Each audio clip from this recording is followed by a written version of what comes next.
Tim Mahoney, what kind of feedback? Now, we've just gotten some quick little audio bites there that we played. Tremendous feedback. What are people telling you? Well, let's start with the Jewish side of things. Please. I think that I have rabbis that believe this is the most important film because of how it deals with the story of Abraham and the covenant. And I've had people tell me that the film has given them a courage and a boldness to share their faith with others. I've been surprised and very, very pleased that we've seen as many young people that basically have said the same thing. It basically engages them and it excites them, and it basically says, I am so excited about sharing my faith with other people. I think that the pattern of evidence and the fact that there is a pattern of evidence that exists is encouraging for people of faith, because there are so many discounters of the Bible that to come around and basically say, wait a minute, let's take another look at this, that there are patterns that match the story of the Bible, and I let the audience make their own decision. But many people say, you know what, it's good enough for me. That's interesting. You say if all is true, your faith is expanded. If you can depend on the past, you can depend on your future.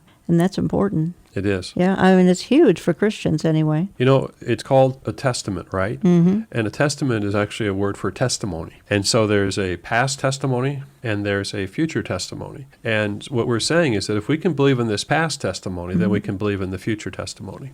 There are two scenes that really stood out to me. One is the scene talking about Joseph and uncovering his tomb. Try to describe that if you can. This is the downside of radio. It's not visual, but it's so astounding in the film. Right. Well, you know that Joseph was brought into Egypt as a slave, and he ended up his career as second in command. Yeah. And so this means that he would have been esteemed because he saved the nation from famine. And what they found in this particular area, we know the story that Joseph's then eventually his brothers and his father, and they came and settled. He invited them into the land, and they invited them to this place called Goshen. And right in that particular area is where they see the early settlement of these people. They're not Egyptian, and what the archaeologist said is they were allowed to be there. They didn't have a battle or something and take over territory. They were allowed to be there, and they grew into this large group. And the Bible says that that's what happened. Well, they found that these houses that were first there, as they started to dig, that the houses were unusual. They were from the area where Abraham would have come from. The way the rooms were constructed was unique, was not Egyptian. There was a home that was torn down, and a palace was built over the top of it. And this palace, it had unique architectural,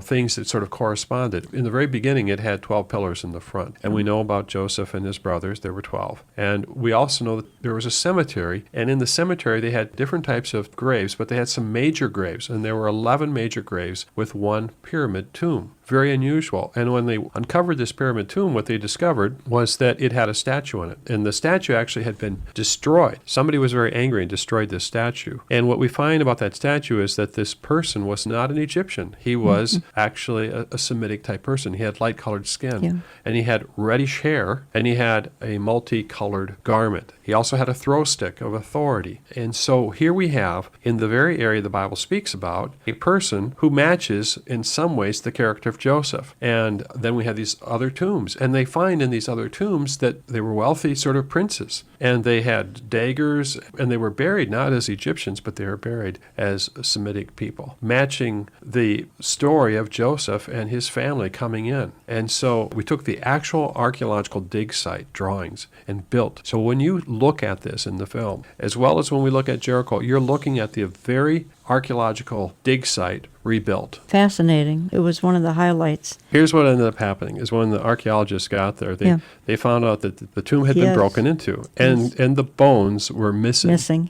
And you know the story, when Joseph was on his deathbed, he remembered what Abraham was told, that his family would go into a foreign land and they would be enslaved, but in the future they would return to the land that was promised to them. And he said, when you return to the land, take my bones with you. And that was on his deathbed that he asked his brothers to promise him. And they kept that promise through those generations, so that when Moses and the Israelites left, they remembered that promise. And they went and they took the bones of Joseph. That's what the Bible says. And what they find in this pyramid tomb, and by the way, pyramid tombs were only given for pharaohs and queens. So whoever this person was very, very special. So the bones are missing. And that's what I think is so interesting, those details that match the story of the Bible. You also cover the story of Jericho just brilliantly, and you're using some animation with Jericho, which is just fascinating. And talk to us a little bit about that. You've got the walls come crashing down. You've got the story of Rahab in there. Talk to us about that scene. Well, Jericho has been a place where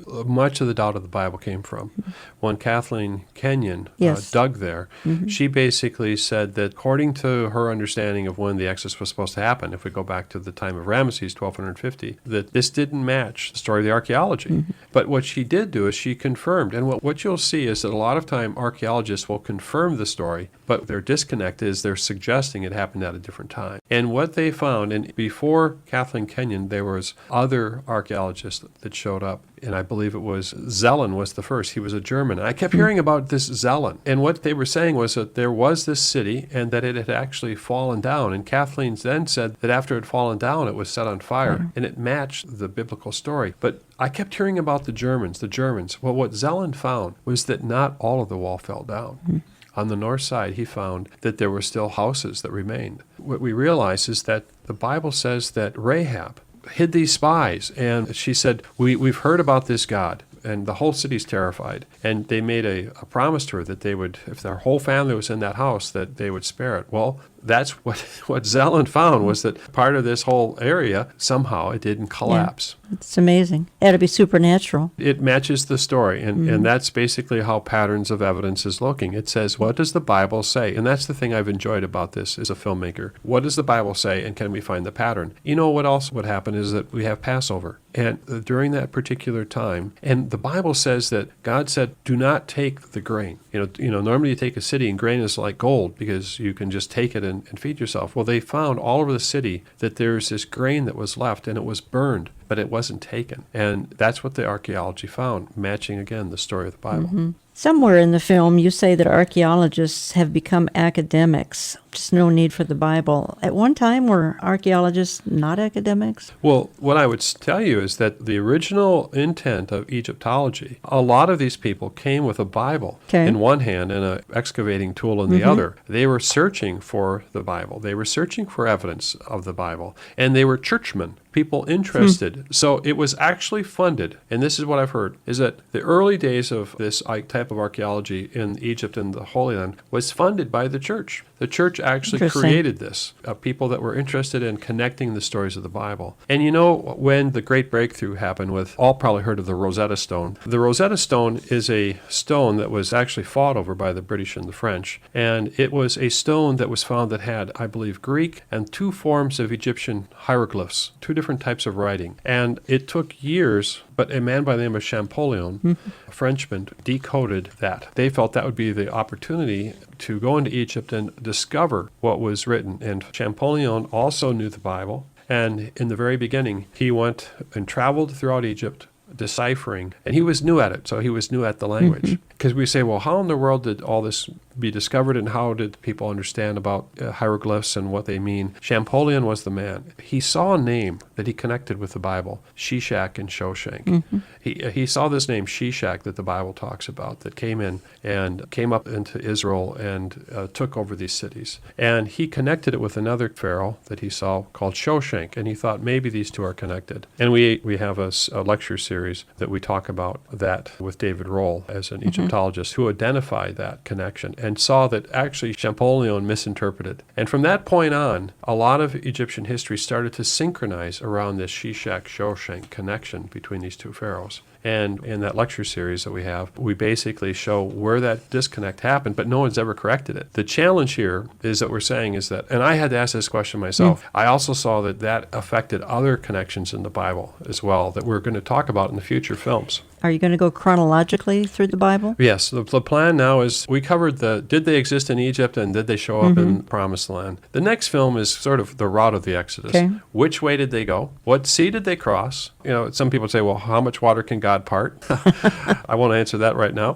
Which mountain did they go to? Yeah. But more importantly, the Bible says that God made a covenant with the people of Israel, Yeah. that they made a marriage covenant. What happened at that mountain that changed the world? And I believe that much of what Patterns of Evidence is looking at is the story of the people of Israel.